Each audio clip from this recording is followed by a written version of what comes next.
So I am a long-time Redditor and decided to tell you all a story that has only just come to its final conclusion. I have created a secondary Reddit account specifically for this, as I want to protect those that are not a part of the Reddit community and change the names of all involved. Originally posted to Porvenge, but was asked to post it here instead due to the nature of one of the revenge acts. Apologies if there is any spelling or grammar mistakes. Backstory: incoming sadness. My wife Rachel and I grew up in a largish town of close to 30,000 people. We knew each other at an early age, roughly 6 or 7, can't specifically remember. We were practically inseparable. At 16, we started dating each other. When we turned 18, we moved away for work in a city just a few hours' drive away. By 20, we were married and had bought our first house. At 22, we discovered that she was pregnant with a boy. It was then disaster struck. About 5 weeks before she was due to go on maternity leave, a large shelving unit collapsed and crushed her. I was told that both her and our child were killed instantly. 2 of her colleagues had also been injured in the accident, one left paralyzed, the other losing his leg after it had to be amputated. The company she was working for had, in a cost-cutting measure, decided to continue using old shelving that had been written off as unsafe instead of replacing it. I still haven't quite forgiven those executives and management personnel that made that decision, because they cut short the love of my life as well as killing our unborn child. It wasn't long after I was told I had a choice on how to proceed with what her company called compensation, but I called it blood money. They wanted to settle out of court to avoid a lawsuit. I, on the other hand, was out for their blood. Just to clarify here, this is not the revenge, this is still backstory. Fortunately, due to the coverage that it got, and involving several politicians, the case was settled quickly in court, roughly 3 years, in which the payout for all parties was close to 10 times the amount that they had initially offered. A lot of fines were given to them for breaches on work, health and safety. Executives were sacked, others were jailed, etc. A story for another time maybe, when I feel comfortable sharing. In this time, I was still working my job in telecommunications. My mother, bless her soul, had moved in while all this was happening to help me. I think I would have fallen apart if she hadn't been as involved as she was. It was around this time I was offered a promotion, but it involved a lot of travel around the state. I made a request to have an office in my hometown's branch, as I wanted to not only take care of businesses in the state, but in my hometown also, as there was no business representative located there, to which they agreed. After a few months, we settled into a routine of 1 to 2 weeks in the city office, 1 week in my hometown, and 1 to 2 weeks visiting the rest of the state. After a year, I decided to buy a house in my hometown, so I wasn't having to stay at my parents' place every week or so, that I was home and that I could come and go as I pleased. This is important for later in the story. It is about 4 years later that our story begins. Sorry if the backstory was a bit long. I had just returned from one of my trips on Friday, and was checking in some stuff at my office when Harry, the branch's managing director, walked in. We had grown up together also, but had gone to different schools, but since coming back had developed a very close friendship. He asked how things were, and then asked me if I wanted to come to a house party that he was having that evening. Short notice and all, but I said yes. I felt like a few drinks with friends were in order. It was there that Harry introduced me to Catherine. She was a new hire at the branch where my hometown's office was located and was getting to know everyone, being new in town. We hit it off immediately. As much of a cliché as it sounds, it was almost as if Rachel was in front of me, instead of Catherine. I won't bore you too much with the details, but after 2 years of dating, we decided to take the next step and she moved into my hometown's house. Everything up to this point had been going really well. Catherine and my parents got along, and Rachel's parents also approved and were happy that someone could make me just as happy as Rachel had done. All was going well for close to a year when things began to change. Skype sessions were cut short suddenly. Neighbors would tell me about how a car, described to me like it was Harry's, was always seen parked in the back alley near my house whenever I was away. Some clothes that weren't mine were in my wardrobe. All signs pointed to her cheating, but she said that nothing was happening. She said that Harry would come over occasionally to discuss business, etc., but never stayed the night. I chalked it up to me being paranoid and continued on as if nothing was wrong, but there was always this feeling that something wasn't right. It was close to 6 months after that I discovered that she had been lying to me. I had just finished closing a rather large contract with a new company, and negotiations had wrapped up earlier than I had anticipated. So instead of sticking around for the next few days, I decided to pay for an early flight home and surprise everyone. Fast forward a few hours and I drive into my hometown and down the alley behind my house so that I could get into the house without being seen and surprise Catherine. Some part of me was curious, however, as to whether this mystery car was there. Sure enough, there was a car that was blocking the back entrance gate. I was confused for a moment, wondering if it had just been a neglectful neighbor parking, only to realize that it was indeed Harry's car. If it hadn't been for the high hedge line that I had put in a few years back for privacy, I may have well driven past my own place. Pulling up behind his car, I got out and thought it was strange that he was there so late, as she claimed that he always had left by now. As I approached the back of the house, I saw something that stomach drop.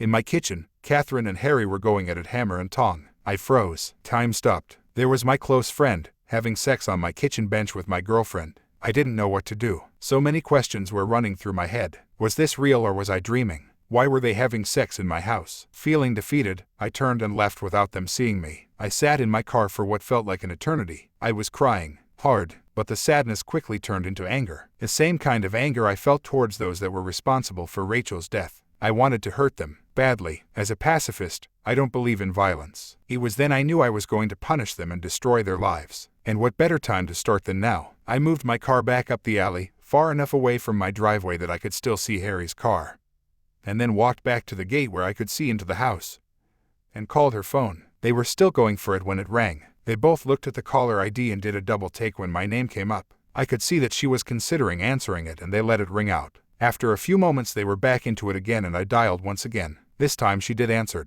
As she was answering, I hung up and made my way back to my car. As soon as I did, she called me back. She asked why I was calling as late as I was, and I told her that I was about 10 minutes from home and didn't want to scare her coming in. She, obviously, was shocked and acted happy that I was coming, and the call ended very quickly after she said she was going to get up and get changed into something. I said bye and hung up. A few moments later, Harry came peeling through the gate and still half naked, jumped into his car, took off like a bat out of hell. I smiled a little, knowing the fear that both of them would be feeling from being so close to being caught. I waited a few moments before turning my car into the same place Harry had been moments earlier. The night was fairly uneventful afterwards, and it wasn't until after she was asleep that I got up and went to my office down the hall. I couldn't sleep. I needed to plan, and plan I did.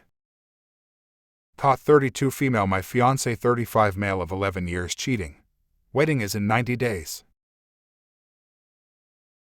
We've been engaged almost a year. The wedding is in 90 days. Last weekend, I was in my fiancé's office doing something and I saw a notice flash on his old iPhone. He has since upgraded but keeps old electronics. It was a notice from Plenty of Fish that he had new matches. I panic, freeze, do nothing. Next day he leaves for work and I check the phone. It's not password protected. I have found the following: several secret email accounts he's used to contact women on numerous dating sites.